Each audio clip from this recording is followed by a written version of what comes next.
Avez-vous déjà vous demandé comment il est possible de prospérer véritablement à travers la prière? Cette question n'est pas seulement d'intérêt religieux, mais elle est fondamentale et englobe tous les domaines de notre vie. La prière ne se limite pas à de simples requêtes. Elle est un puissant moyen de connexion spirituelle avec Dieu, capable de transformer nos circonstances, nos cœurs et nos esprits.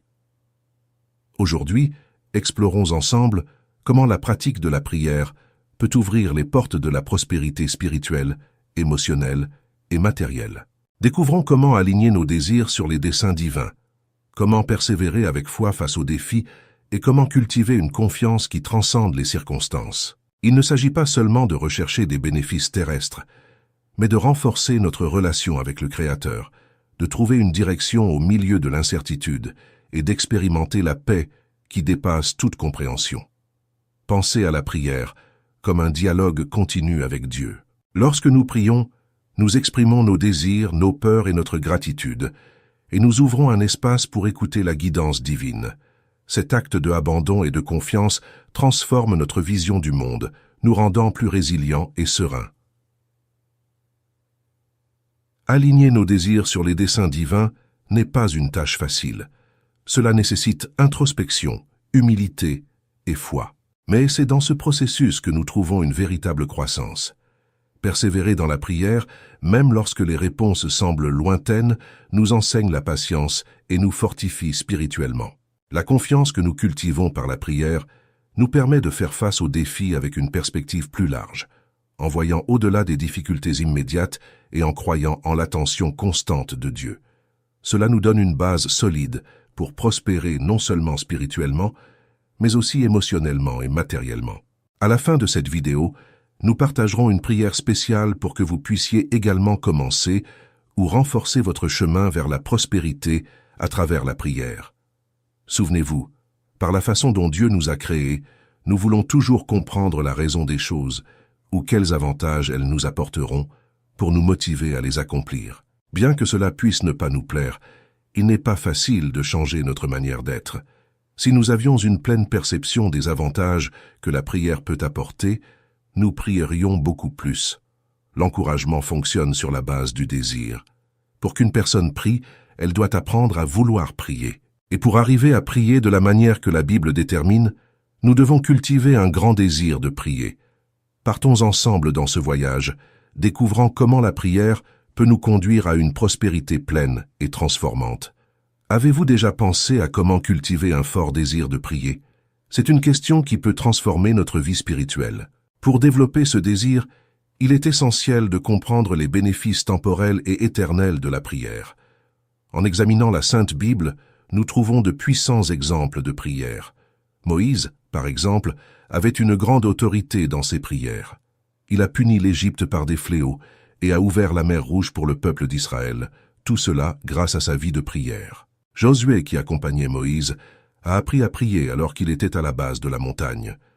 Lorsque son tour est venu de diriger, ses prières ont renversé des cités fortifiées.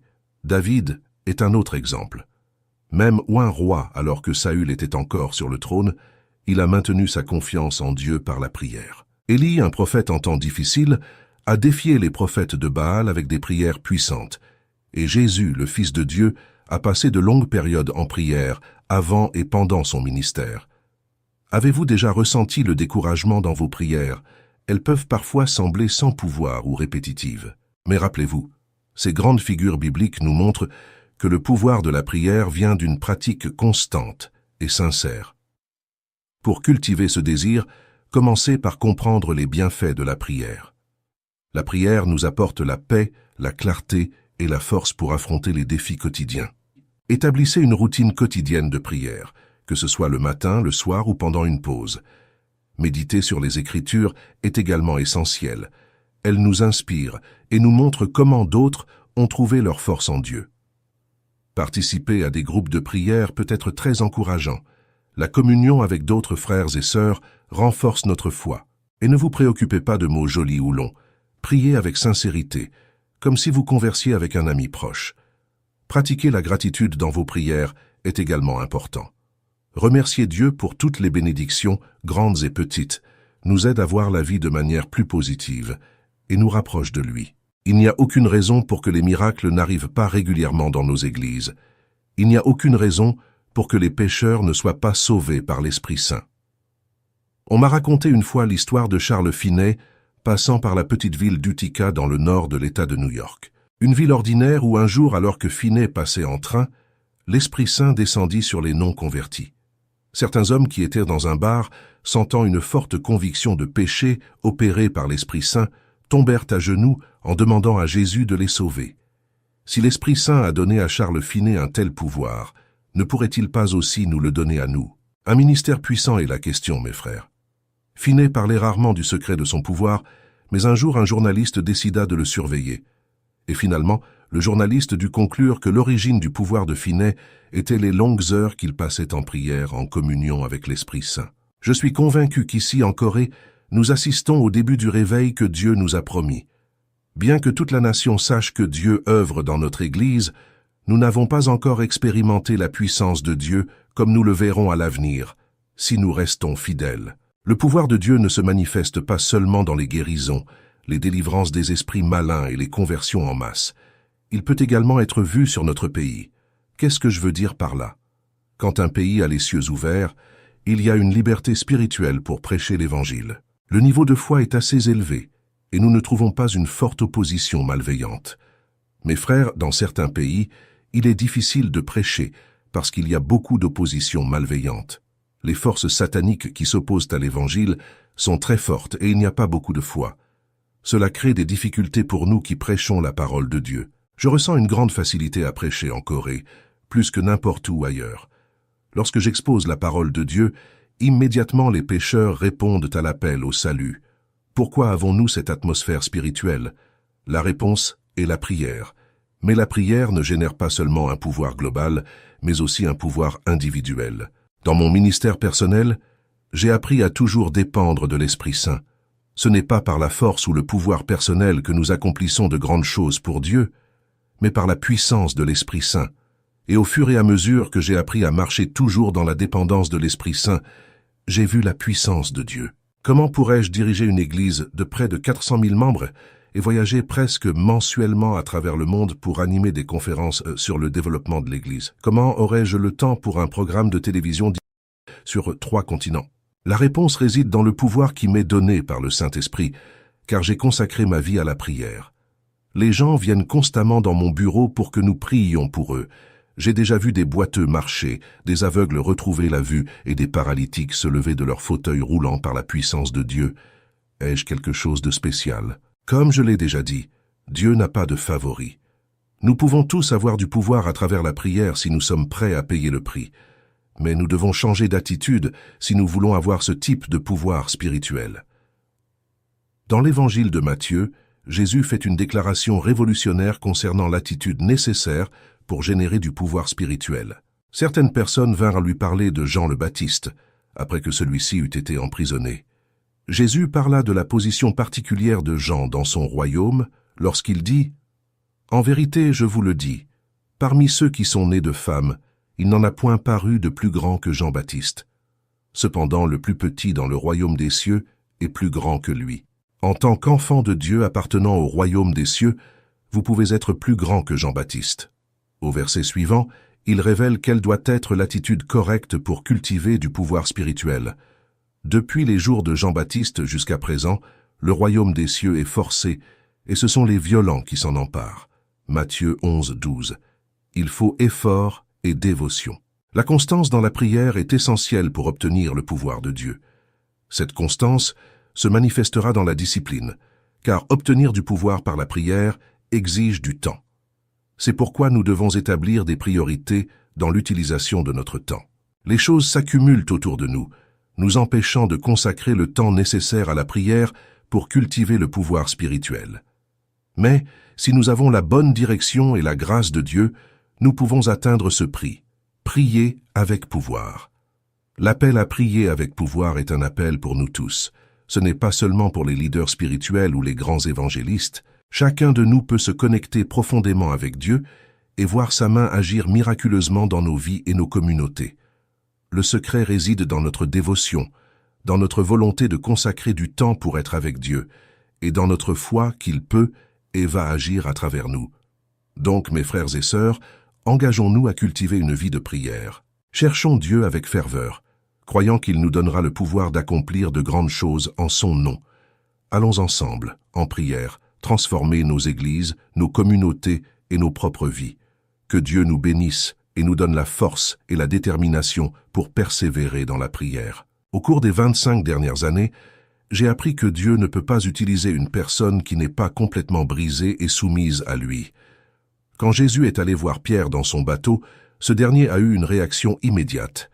Il s'est senti conscient de ses péchés et a pensé qu'il était trop pécheur pour recevoir Jésus dans son bateau. Après avoir nié Christ 3 fois, Pierre a cherché le pardon et la grâce de Christ, obtenant l'opportunité de prêcher le premier sermon de l'histoire de l'Église. Ainsi, le jour de la Pentecôte, comme fruit direct du ministère de Pierre, 3000 personnes vinrent à Christ. Il fut également utilisé par Christ pour ouvrir les portes spirituelles du monde païen. Une fois que Pierre s'est brisé, Dieu a pu l'utiliser. J'ai rencontré beaucoup de personnes qui ne servent pas le Seigneur à cause des péchés du passé. Peut-être accusent-elles le pasteur ou un autre croyant, mais au fond de leur cœur, elles savent qu'elles se sont beaucoup éloignées du dessein de Dieu et n'ont pas appris la leçon. Chaque fois qu'un croyant commet une erreur, j'essaie de l'aider à corriger sa vie à nouveau, en expliquant que cette erreur peut être le moyen d'apprendre à se repentir et à s'humilier devant Dieu. L'absence de repentance conduit la personne utilisée par Dieu à devenir fière et arrogante. Cependant, lorsqu'un croyant est repentant, son cœur résiste à l'orgueil et peut donc être de plus en plus utilisé par Dieu. Comment cela se produit-il? Au moment de la prière, lorsque nous entrons en contact avec Dieu, en entrant dans sa présence, la première chose que nous ressentons est la conscience du péché. En présence d'un Dieu saint, personne ne peut ressentir de l'orgueil.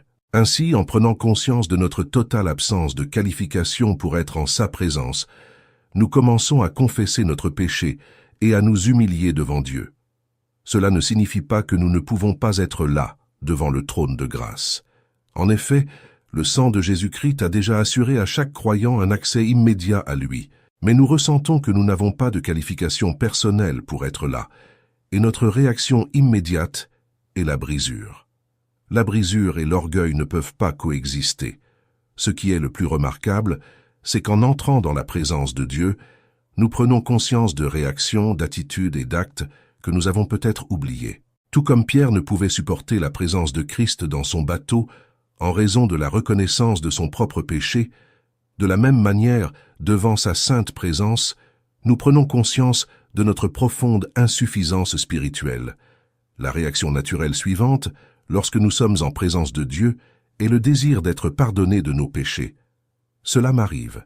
Je peux avoir commis un acte insignifiant sans m'en rendre compte, mais dès que je commence mon moment de prière, le Saint-Esprit me montre cet acte et je commence à désirer le pardon et la libération. Quelqu'un pourrait penser que c'est très difficile, mais rappelons-nous que nous avons maintenant un désir renouvelé de prier. Nous exerçons maintenant un effort contre la chair et l'orgueil. Nous apprenons à marcher dans l'esprit, doucement et respectueusement. À ce stade, je voudrais mettre davantage l'accent sur l'importance de marcher respectueusement avec le Saint-Esprit, car le Saint-Esprit est une personne noble. Nous vivons devant le Saint-Esprit avec respect, nous habituant à sa présence constante. Et cette présence constante du Seigneur entraînera 2 changements très importants. Premièrement, la brisure, et deuxièmement, la soumission. Mais avant d'explorer les Écritures pour voir les exemples bibliques de brisure et de soumission, je souhaite narrer mon expérience personnelle concernant ces attitudes importantes. Dieu n'a jamais choisi des personnes parfaites pour accomplir sa volonté parfaite. Cela est clair lorsque nous voyons qu'il a choisi des personnes comme Jacob et le roi David. Cela est également clair lorsqu'il m'a choisi. Ma tendance naturelle est de suivre ma propre voie. Cependant, les voies du Seigneur ne sont pas toujours mes voies. Ainsi, l'une des deux doit céder. Et donc mon rôle est toujours de céder à la direction du Saint-Esprit qui m'a été donné pour guider et diriger dans les voies de Dieu. Il est impératif d'écrire les nombres en toutes lettres et de traduire en français en utilisant les termes de grammaire, syntaxe et énonciation de la grammaire française. Le Saint-Esprit est le consolateur. Ainsi, ce consolateur peut nous rendre très mal à l'aise si nous ne sommes pas disposés à suivre les voies de Dieu. Et comment le Saint-Esprit parvient-il à nous maintenir obéissants au Père céleste en nous maintenant brisés? Pour qu'une personne soit brisée, il faut d'abord qu'elle soit entière. Lorsque Dieu choisit David, il était intègre en lui-même. Il aurait pu être un excellent berger s'occupant du troupeau de son père. Cependant, Dieu avait plus pour lui. Il serait le prochain roi d'Israël, mais pas seulement cela, il serait aussi prophète. Ses prophéties donneraient les indications les plus claires sur l'œuvre que le Messie accomplirait. Mais il ne serait pas seulement roi et prophète, il serait aussi prêtre. Personne d'autre que le grand prêtre ne pouvait entrer dans la présence de Dieu dans le tabernacle, et pourtant, David entra dans la sainte présence et ne mourut pas. David fut un parfait type de Christ en tant que roi, prophète et prêtre. Lorsque nous examinons la vie de David, nous voyons qu'il a commis les péchés les plus horribles. Il a commis l'adultère et le meurtre. Bien que David ait payé pour son péché et continue encore à payer, car les gens mentionnent encore son erreur, l'avertissement de Nathan a servi à le détourner de sa propre voie. Cela ne veut pas dire que nous devons aussi pécher pour être brisés. Nous ne devons pas tenter Dieu en abusant de sa grâce. Donc, quand nous marchons en sa présence, le Saint-Esprit tient un registre à jour de notre conduite. Si nous voulons marcher constamment en sa présence, nous devons rester brisés et humbles de cœur. Vivre ainsi, c'est marcher avec sincérité devant Dieu et son peuple. Dans notre société orientale, il fait partie de nos coutumes de ne jamais humilier un dirigeant devant ses subordonnés. Les gens n'aiment pas ce genre de choses, et le dirigeant lui-même l'évite à tout prix. C'est ce que nous appelons perdre sa dignité. Cependant, le Saint-Esprit est en train d'enlever nos coutumes naturelles et m'a conduit à être sincère et totalement ouvert devant mon peuple. Je me souviens d'une fois où j'avais envie de mourir, plutôt que de confesser à l'assemblée quelque chose que j'avais fait et qui ne plaisait pas à Dieu. Cependant, cet événement a consolidé la confiance qui existe entre moi et mon peuple, et cela dure déjà depuis plus de 25 ans. Nous voyons ces principes clairement chez Jacques. Il donne au contraire une grâce plus excellente. C'est pourquoi l'Écriture dit « Dieu résiste aux orgueilleux, mais il fait grâce aux humbles » Jacques chapitre 4 verset 6. Pierre présente également ce même principe. De même, vous qui êtes jeunes, soyez soumis aux anciens.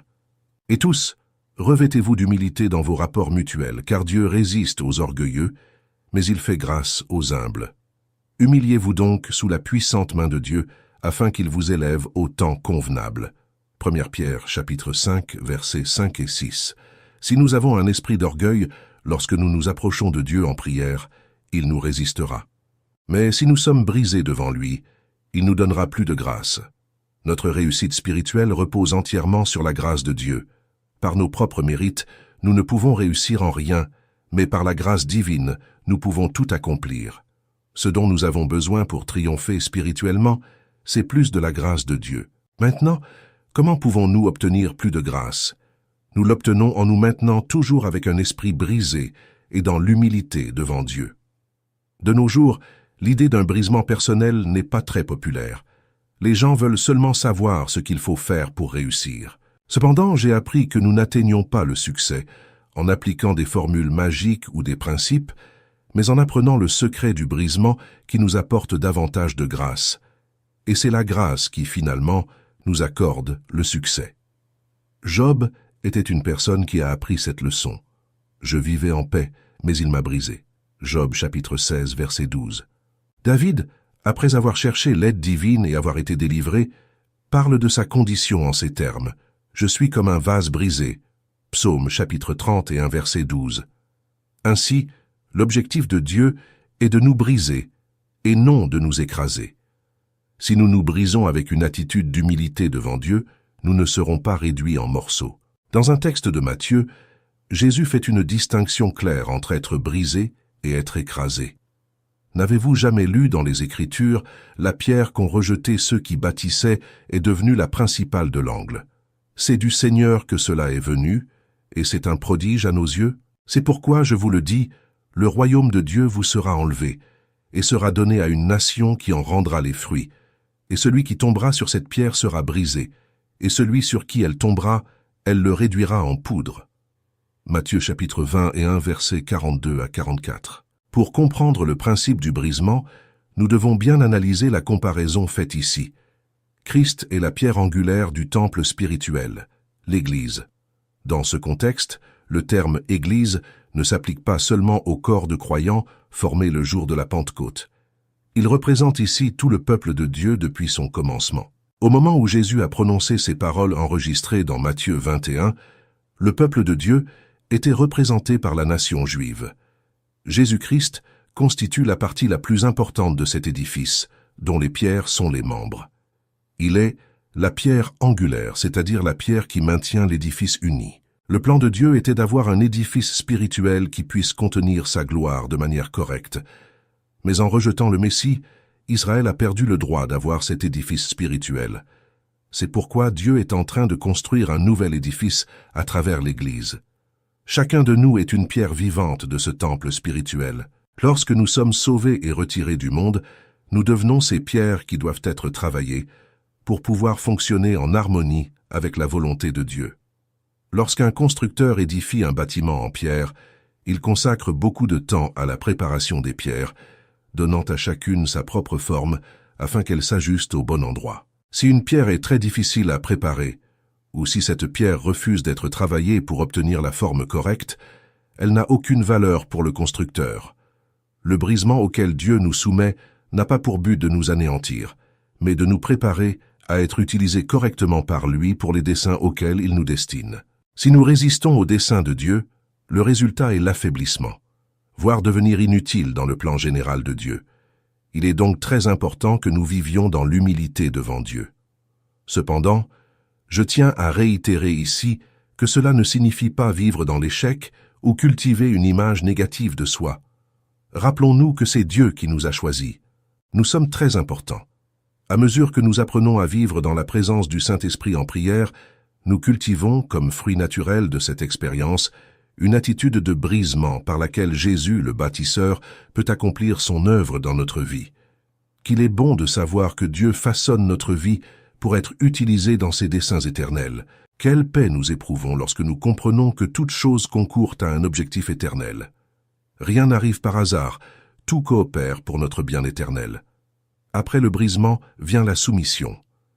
Avec une reddition inconditionnelle de notre être à Dieu, vient une totale soumission à sa volonté. Et je veux souligner ici que cela n'implique pas adopter une attitude passive. La soumission signifie que nous renonçons à notre droit naturel de faire ce que nous voulons, en rendant notre être au Seigneur, le Roi des rois et le Seigneur des seigneurs. Nous devons également comprendre que le brisement et la soumission ne sont pas une fin en soi, mais des moyens utilisés pour atteindre une fin plus grande, qui est d'être des instruments efficaces entre les mains de Dieu pour susciter le réveil et la croissance de l'Église. Certaines personnes, par le passé, ont commis l'erreur de penser que le brisement et la soumission à Dieu étaient une fin en soi, et non des moyens pour atteindre un but plus élevé. Cela a conduit beaucoup de personnes à se retirer dans des monastères pour mener une vie sainte qui, en réalité, ne modifiait pas la société autour d'elle. La sainteté ne doit pas nous pousser à nous retirer du monde, mais elle doit nous fortifier pour que nous puissions être des témoins efficaces de Christ devant le monde. Il est très facile de se retirer du monde et d'éviter les défis qu'il présente. Ainsi, l'objectif de Dieu en nous brisant et en nous amenant à la soumission est précisément de nous donner la préparation nécessaire pour affronter ces défis. Mon Église se trouve à quelques mètres du Congrès fédéral. Souvent, les membres du gouvernement nous demandent de prier sur des questions qui affectent toute notre nation. Je ne me suis pas éloigné des problèmes sociaux et économiques que Dieu a placés devant moi. Cependant, j'ai cherché à être profondément brisé et soumis à Dieu pour comprendre clairement sa volonté dans chacune de ces situations et problèmes. Ainsi, mon pays, essentiellement non chrétien, peut être conscient de la volonté de Dieu. Que Dieu bénisse votre vie. Vous qui avez entendu cette parole, peut-être êtes-vous arrivé ici pour la première fois et n'êtes pas encore abonné à la chaîne. Inscrivez-vous à la chaîne et activez la cloche de notification. Chaque jour, des vidéos bénies sont publiées sur la chaîne pour bénir votre vie. N'oubliez pas de laisser votre pouce en l'air et de partager cette vidéo avec plus de personnes. Nous nous reverrons dans les prochaines vidéos. Amen, bonjour mes frères et sœurs. Bienvenue sur la chaîne de Vinicius et Keira. Et si vous n'êtes pas encore abonné à la chaîne, abonnez-vous et n'oubliez pas d'activer la cloche de notification. Chaque jour, des vidéos bénies sont publiées sur la chaîne pour bénir votre vie. Nous vivons à une époque maléfique, attaquée par des anges déchus et des démons déterminés à voler et détruire. Si nous ne nous appuyons pas sur la puissance de la prière, nous ne serons pas capables de combattre le pouvoir de Satan. Il ne s'est jamais beaucoup soucié des rituels de l'Église, mais il a une peur mortelle de la prière véritable. Quand une personne commence à prier vraiment, elle commence à découvrir de nouvelles et diverses formes d'opposition de la part de Satan. Il y a un homme dans mon Église qui était autrefois alcoolique.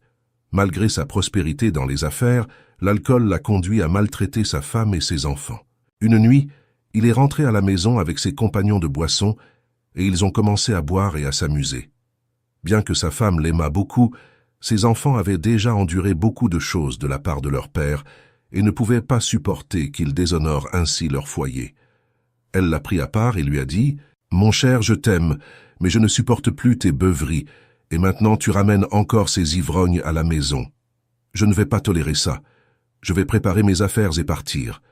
Demain matin, quand tu te réveilleras, je ne serai plus là. » Terrifié par le choc de perdre sa famille, il est soudainement devenu sobre. Comme sa femme était une croyante très dévouée, il s'est agenouillé devant elle et a commencé à prier. « Seigneur, libère-moi de ce terrible démon de l'alcool. » Pensant que son mari, en plus d'être ivre, se moquait de sa religion, la femme était encore plus indignée. Il avait déjà essayé plusieurs fois de se libérer de cette addiction sans succès. Maintenant que sa femme menaçait de le quitter, il était encore plus désespéré. Il pleurait quand il entendit une voix intérieure lui dire « Au matin, tu seras libéré. » « Je suis sûr que demain je serai libre, » dit-il à sa femme, mais elle ne put cacher une expression d'incrédulité, car elle avait déjà entendu beaucoup de telles promesses auparavant. Alors, au matin, il eut une grande surprise en voyant son mari jeter ses bouteilles de boissons coûteuses et ses cigarettes. « Est-ce qu'un miracle de libération est en train de se produire ?» pensa-t-elle. Ensuite, l'homme monta dans sa voiture, alla au travail, et dit à tous les employés de son usine que Dieu l'avait libéré et qu'il ne boirait plus jamais ni ne fumerait. Les collègues de l'usine n'osèrent pas rire en face de lui, mais pensèrent que c'était une autre de ses résolutions. Il avait déjà fait la même chose plusieurs fois auparavant. Cependant, après un certain temps, tout le monde fut convaincu que quelque chose s'était vraiment passé, car sa vie avait complètement changé. Aujourd'hui, toute la famille sert Jésus et il est diacre dans notre Église. Il y avait une autre famille que Satan était déterminé à détruire, mais à travers beaucoup de prières et de persévérance, la femme a réussi à obtenir une victoire complète et totale. Satan est menteur et le père du mensonge. Il se plaît à voler et à détruire. Mais le Christ nous donne autorité sur ses œuvres lorsque nous apprenons à prier. Pour comprendre comment la prière peut contrecarrer le pouvoir de Satan lorsqu'il agit sur nos amis et nos proches, nous devons comprendre ce que la Bible enseigne à son sujet. En tant que chef de l'armée céleste, Satan avait accès à Dieu. Isaïe dit ceci à son sujet. « Comment es-tu tombé du ciel, astre brillant, fils de l'aurore? Tu es abattu à terre, toi qui affaiblissais les nations. Tu disais en ton cœur, je monterai au ciel, j'élèverai mon trône au-dessus des étoiles de Dieu, et je m'assiérai sur la montagne de l'assemblée, à l'extrémité du septentrion. Je monterai sur le sommet des nues. Je serai semblable au Très-Haut. Mais tu as été précipité dans le séjour des morts, dans les profondeurs de la fosse. » Ésaïe chapitre 14, versets 12 à 15. Ézéchiel nous donne plus d'informations. « Tu étais en Éden, le jardin de Dieu. Tu étais couvert de toutes sortes de pierres précieuses. De sardoine, de topaze, de diamant, de chrysolite, d'onyx, de jaspe, de saphir, d'escarboucle, d'émeraude et d'or. Tes tambourins et tes flûtes étaient à ton service, préparé pour le jour où tu fus créé. Tu étais un chérubin protecteur, aux ailes déployées. Je t'avais placé et tu étais sur la montagne sainte de Dieu. Tu te promenais au milieu des pierres étincelantes. Tu étais intègre dans tes voies depuis le jour où tu fus créé, jusqu'à ce que l'injustice fût trouvée en toi. Par l'abondance de ton commerce, tu as été rempli de violence, et tu as péché. Je te précipite de la montagne de Dieu, et je te fais disparaître, chérubin protecteur du milieu des pierres étincelantes. Ton cœur s'est élevé à cause de ta beauté. Tu as corrompu ta sagesse à cause de ton éclat. Je te jette par terre, je te livre en spectacle au roi. Par la multitude de tes iniquités, par l'injustice de ton commerce, tu as profané tes sanctuaires. Je fais sortir du milieu de toi un feu qui te dévore. Je te réduis en cendres sur la terre, aux yeux de tous ceux qui te regardent. Tous ceux qui te connaissent parmi les peuples sont frappés d'étonnement à cause de toi. Tu es un objet d'effroi, et tu ne seras plus à jamais. Ézéchiel chapitre 28, versets 13 à 19. Ces textes montrent que Satan occupait une position de grande prééminence dans le glorieux royaume céleste de Dieu. Mais pourquoi veut-il nous voler et nous détruire? Dieu créa l'homme à son image et lui donna la domination. Satan envia la position que l'homme occupait, et dès le commencement, il chercha à détruire cette créature spéciale de Dieu. Ainsi, lorsque Adam et Ève moururent spirituellement à cause de leur péché, Dieu fit cette promesse. « Je mettrai inimitié entre toi et la femme, entre ta postérité et sa postérité. Celle-ci t'écrasera la tête, et tu lui blesseras le talon. » Genèse chapitre 3 verset 15. Satanas sait que sa défaite finale et suprême viendra à travers l'humanité. En examinant l'histoire humaine, nous voyons qu'il a tenté d'empêcher cette promesse de se réaliser. Tout d'abord, il a tenté de corrompre la race humaine. Lorsque les hommes commencèrent à se multiplier sur la surface de la terre et que des filles leur naquirent, les fils de Dieu virent que les filles des hommes étaient belles, et ils prirent pour femmes toutes celles qu'ils choisirent. Alors l'Éternel dit, « Mon esprit ne contestera pas toujours dans l'homme, car il est aussi cher, que ses jours soient 120 ans. » Il y avait en ce temps-là des géants sur la terre, et aussi après cela, lorsque les fils de Dieu vinrent vers les filles des hommes et qu'elles leur donnèrent des enfants. Ce sont ces hommes vaillants de jadis, des hommes de renom. L'Éternel vit que la méchanceté de l'homme était grande sur la terre, et que toute l'imagination des pensées de son cœur n'était que mauvaise en permanence. Genèse chapitre 6, versets 5 à 5. L'objectif de Satan était de corrompre la race humaine, pour que le descendant de la femme, Jésus-Christ, ne soit pas pur et ainsi ne puisse pas causer la destruction de son royaume. Cependant, Dieu avait encore un homme qui n'avait pas été corrompu. Seule une famille trouva grâce aux yeux de Dieu. Ainsi, Noé fut le moyen par lequel toute la race humaine fut sauvée d'une destruction totale et complète. Satan continua à essayer de détruire le peuple d'Israël. Ensuite, il fit des tentatives pour détruire l'enfant Jésus, et enfin il fit pendre le Fils de Dieu sur une croix. Mais la croix ne signifiait pas la fin de Jésus, car c'est précisément par la mort de notre Seigneur sur la croix qu'il a vaincu Satan. Et c'est par la mort et la résurrection de Jésus-Christ que nous avons aussi autorité sur Satan et ses œuvres. Ainsi nous sommes plus que vainqueurs par celui qui nous a aimés. Comment exercer cette autorité dans la prière? Comme je l'ai dit auparavant, Satan s'oppose plus aux prières du peuple de Dieu qu'à toute autre chose. Cela est clairement illustré dans le livre de Daniel. Daniel était encore jeune, lorsqu'il fut emmené captif à Babylone en 605 avant J.C. Mais Dieu fit de cette captivité le moyen par lequel Daniel accéda à une position clé dans le plus grand empire de son époque.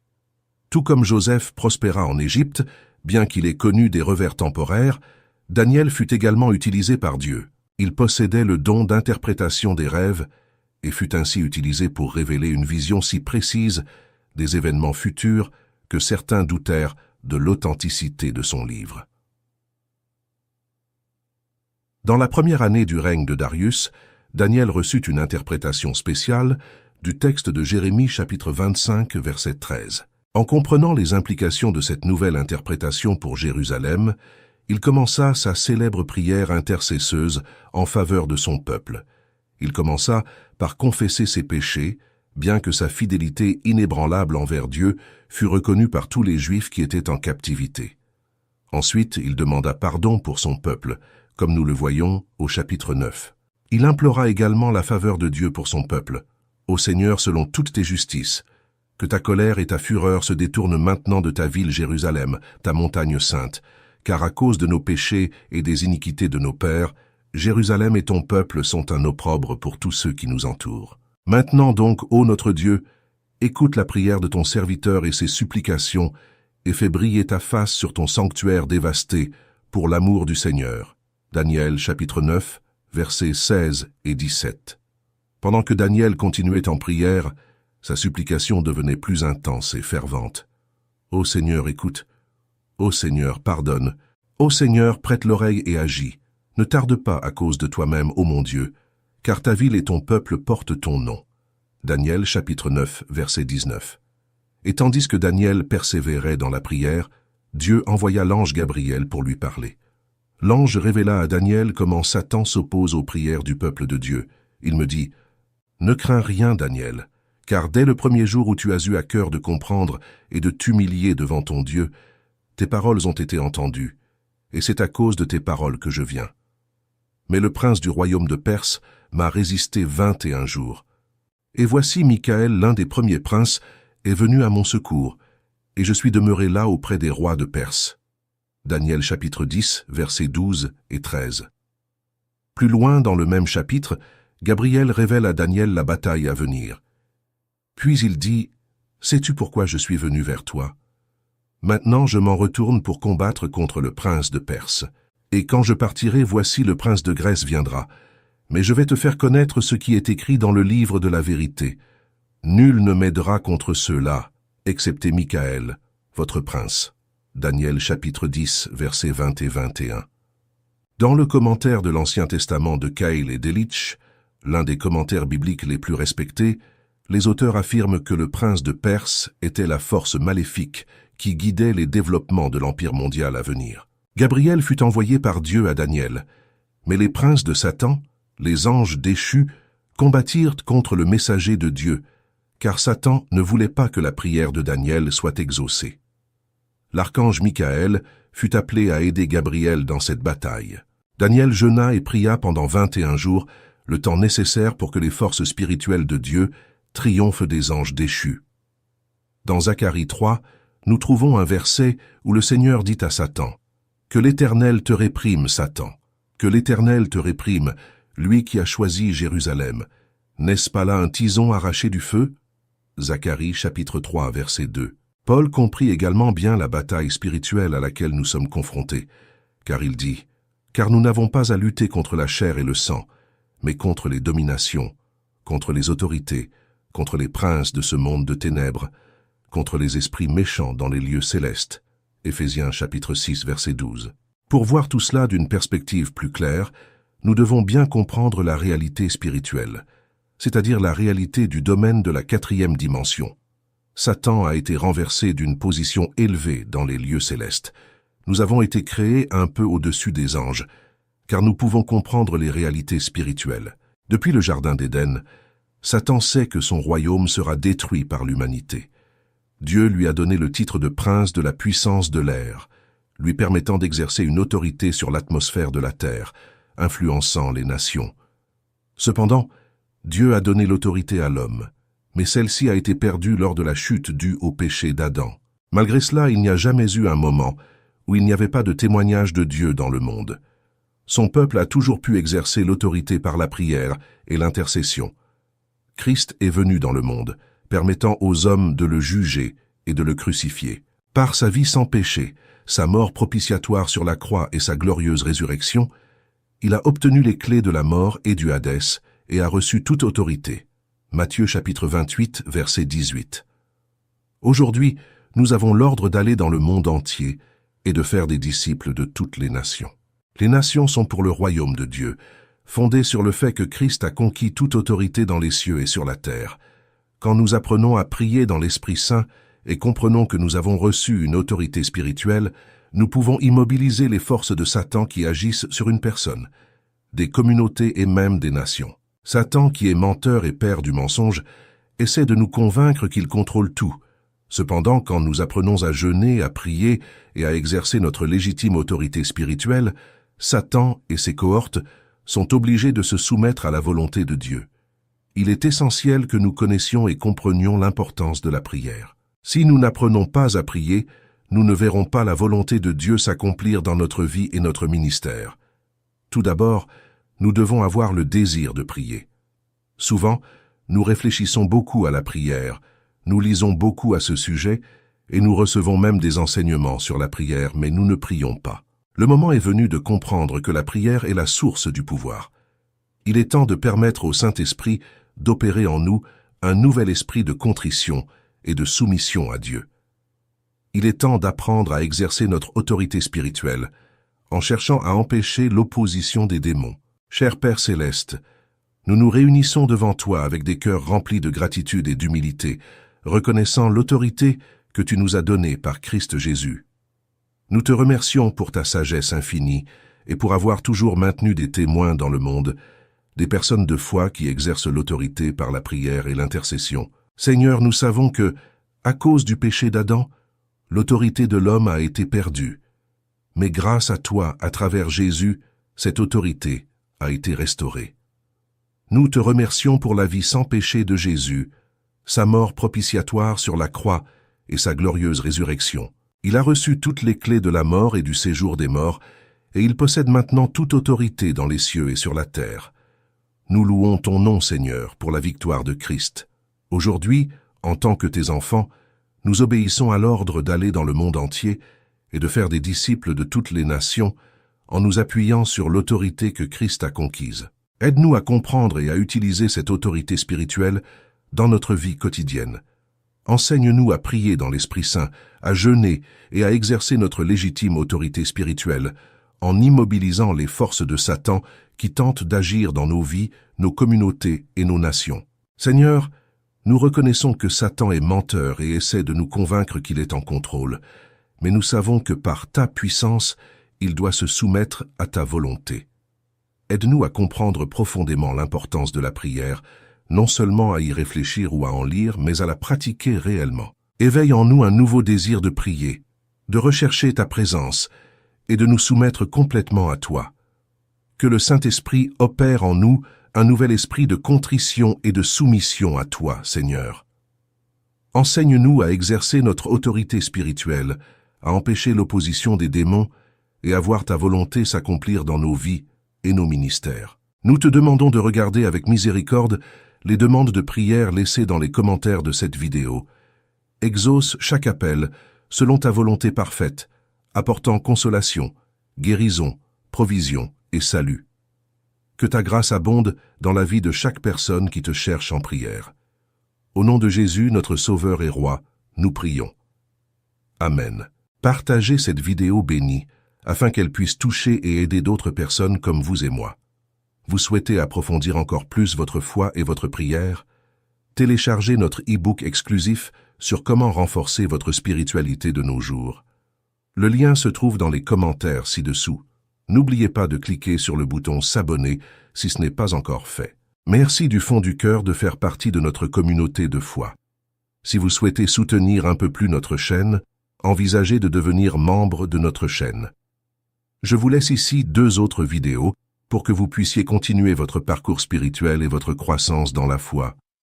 Merci et que Dieu bénisse chacun de vous. À bientôt.